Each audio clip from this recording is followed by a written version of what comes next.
எவ்வளவு இன்ஜின் வந்தாலும் top engine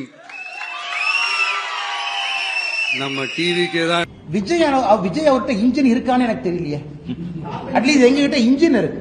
இந்த டப்பா இன்ஜின்,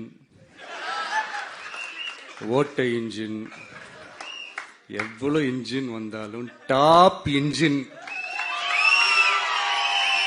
நம்ம டிவிக்கே தான்ன்றத மக்கள் ஆல்ரெடி முடிவு பண்ணிட்டாங்க. அதனால நம்மளுடைய தோழர்கள் அதை மனசுல நல்லா ஏத்திக்கிட்டு இன்னும் ஷார்ப்பா ஒர்க் பண்ணுங்க. விஜய் அவங்க இன்ஜினியே நம்ம பார்க்கலையே. அது இன்ஜின் இருக்கா, இல்ல கார்பரேட்டர் இருக்கா, அந்த இன்ஜினை ஸ்டார்ட் பண்ற ஆள் இருக்கா, அந்த இன்ஜின் ஒரு சேசியில மாட்டுவாங்களான்னு.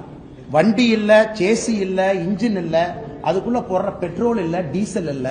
ஒருவேளை 234 தொகுதியில கேண்டிடேட் போடுறாரு, ஒத்துக்கிற இன்ஜின் இருக்கு. 234 கேண்டிடேட்டும் மக்கள் ஏத்துக்கிறாங்க, அதுக்கு போடுற பெட்ரோல் இருக்கு. விஜய் வெளியே வீதி வீதியாக தெரு தெருவாக பிரச்சாரம் பண்றார், சேசி இருக்கு. மக்கள் ஓட்டு போட்டு ஒரு நல்ல சதவீதம் வர்றாரு, அந்த வண்டி ஓடுது. இன்ஜினே இல்ல, சேசி இல்ல, பெட்ரோல் இல்ல, டீசல் இல்ல. அவங்க எல்லாம் இன்னைக்கு பாரதிய ஜனதா கட்சியை பார்த்து டப்பா இன்ஜின், இந்த இன்ஜின் அடுத்து